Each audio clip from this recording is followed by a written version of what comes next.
there, it's Indigo. I'm currently here at SeaWorld to do a hard hat tour of Icebreaker, the newest coaster.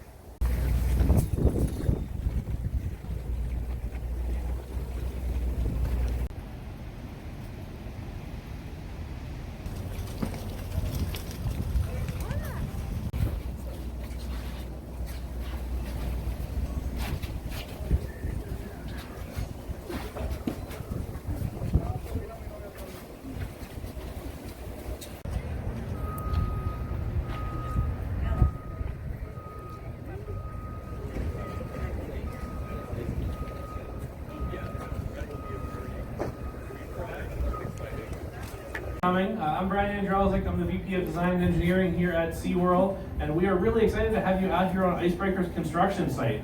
So we have made a lot of progress. As you can see, there is a coaster that's appeared here in the last couple of months, and we're wrapping the construction up here for our spring 2020 opening. So what we wanted to do today was kind of point out some of the key features of the ride now that they're up and you can see them, and sort of talk about what we're doing here on site right now. So we're standing in the ride station. You guys are all in the loading area right now, so you'd be standing right behind those air gates as the train pulls in and you get ready to ride. We are wrapping up the station. As you can see, we have our electrical in place, and now we're working on lighting and paint and just those finishing touches that are really going to bring this out and be looking great. So you can see the ride track behind me, but one of the key features of the ride that you might not really think about is this transfer track right here, our switch track. So this is a high-speed switch. It's a pretty unique feature from a roller coaster standpoint. So this is going to take you horizontal over onto our transfer track, and it's going to allow us to run two trains with a forwards and backwards launch. So once your train pulls out and you roll onto the launch track back here, you'll start out with a backwards launch, and that backwards launch is going up this way. It's going to head up the beyond vertical reverse spike, and that reverse spike is tilted at 100 degrees. That's beyond vertical, and that's the steepest drop on any coaster in Florida, so that's really exciting. So it's 4 launches, so this launch track is going to be busy. You're going to go backwards, backwards, and forwards once more, hitting 52 miles an hour. Now the exciting feature of this launch that makes it a little different than most is we have an airtime hill on either side. So there's one over here, and you can see there's one low one over here. So each one of those hits on the launch is going to be a little more powerful as the airtime goes, finally culminating in a nice pop of airtime here as we crest up and over our top hat. That's an 80-foot tall element right there, and a near vertical drop off of it. So heading up in, you're going to get really great airtime in the front seat. Heading down off, you're going to get great airtime in the back seat. Now, once you get off of that element, you see all these low-to-the-ground airtime hills. There's lots of twists, turns, high-banked corners. You can see where the track ends right now. We're in the process of just wrapping up the concrete on the other side in our back house area, and we'll be wrapping up that track real soon here. And then our return run that comes down here, kind of weaving its way in between columns. It's a lot of really close kind of head chopper moments as you run through there and up into our brakes here. One of the cool features about this attraction is just how tight of a construction site it is. You can see this is the launch track right here, inches from the station. So as riders exit the attraction and go down our exit ramp right here, they're going to have a coaster within inches of them, shooting by, launching 4 times. It's going to be a really kind of cool feature, really interactive. Down here, we're going to walk a little bit later. You can see our pathway that's getting formed back up. This is the pathway that was here before the construction started. And this is going to take you right underneath of that beyond vertical reverse spike. So you're going to be able to see that from a whole new angle, look right up to people that are looking straight down at you, and have a really, really fun time on the ride. So what you see here is just part of the story, because the underground of all this area is a really big undertaking, and that's what takes a lot of the time during this construction process. So there's a lot of concrete underneath of these. You can see the various footers that are popping up. That's just part of the overall foundation, which could be as big as 12 by 12 for some of these individual footers, or even larger for others. And there's a lot of electrical involved. So this building right over here is our electrical room, and all of the electrical cabinets for the ride come out of there and feed all of the launch components. Each of these white spikes that you see out here, these white fins, those are called LSM launch stators. So those are what actually propel the train, the magnets that are on the train, to launch this ride back and forth. So it's a really heavy utility project. There's a lot of underground piping, there's a lot of electrical, there's a lot of pneumatic piping, and everything comes together to create this exciting ride.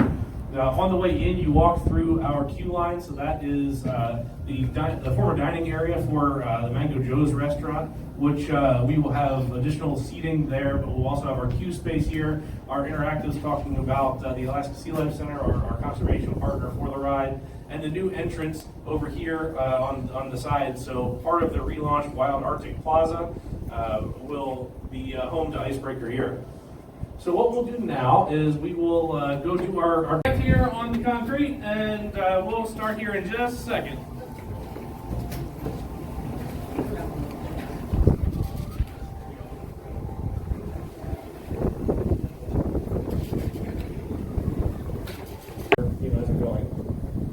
Thank you.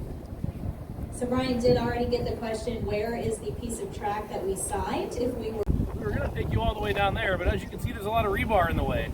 So we're getting ready to put this pathway back in place. So even tomorrow, we're going to see concrete here already as we work to put this pathway back. For those of you familiar with our park layout, this used to be a pathway from the bridge up to the Mango Joe's restaurant here at Wild Arctic Plaza. So we're going to put that back. We're going to have this open before the ride opens, actually in several weeks, so we can open that flow back up as we start our Seven Seas Food Festival here in the park.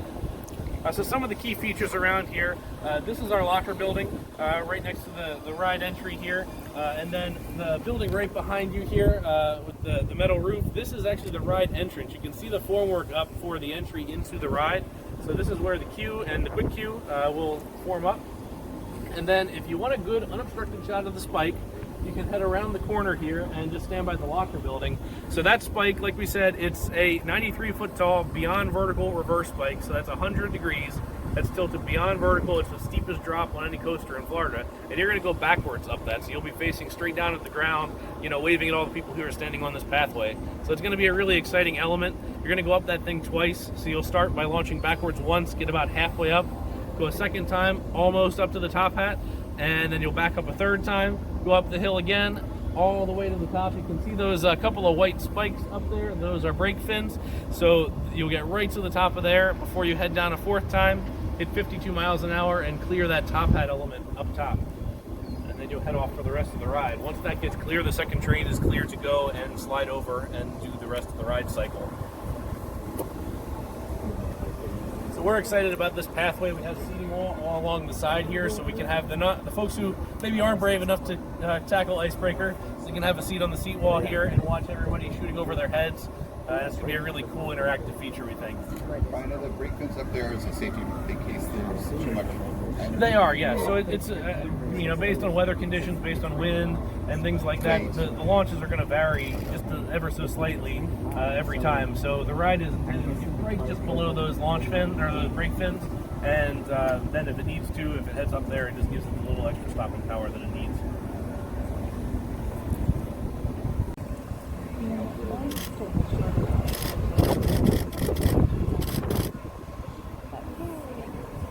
It's like right there, right? That it's a similar train design to the other installations that we have, Electric Eel, Tigris, and Tempesto. We can use a lot of that with our design team to really help speed the design process along. And we have those learnings from the other construction projects, so we know how to put things together and really smooth the process of coaster installation. So it's really helped us. Makes sense. So this is what you call the top hat? Yeah, so this is the top hat.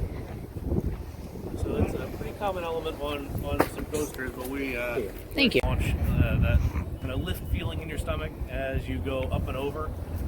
So you'll hit that top speed just before you go up the top hat element, so it's 52 miles an hour. And then once you crest the top here on the way up, you're going to get lifted out of your seat to the front seat, and then as you go over the edge here, you're going to get lifted out of your seat to the back seat. So it's going to be a really exciting moment that's what a lot of coaster enthusiasts look for. Tight sight here is that we have to start over there and kind of work our way back that way. So we started there and we got our footers in place, and then when we moved over to here, we started putting the ride track up over there. As we moved down there, we started the ride track here. So it kind of followed each other as it goes down, and the utilities following after that.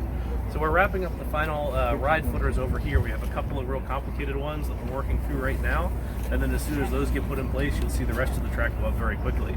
The nice thing about this track, especially as low to the ground as it is, you can put up a lot of ride pieces very fast. You can put up, multiple pieces in a day. So that's really good. Where were these fabricated, and how long has it taken that process of just getting these pieces to? Right, so this was, these came from the USA, so they came from Utah, the track did, and the columns came from Kansas. And we started fabricating those probably back in April time frame, and those started showing up here late last year. And we've had all the pieces on site here for a couple of months now, but it is a long process. You have to go work far out in front, make sure you have everything here in time and in sequence so that we can install it.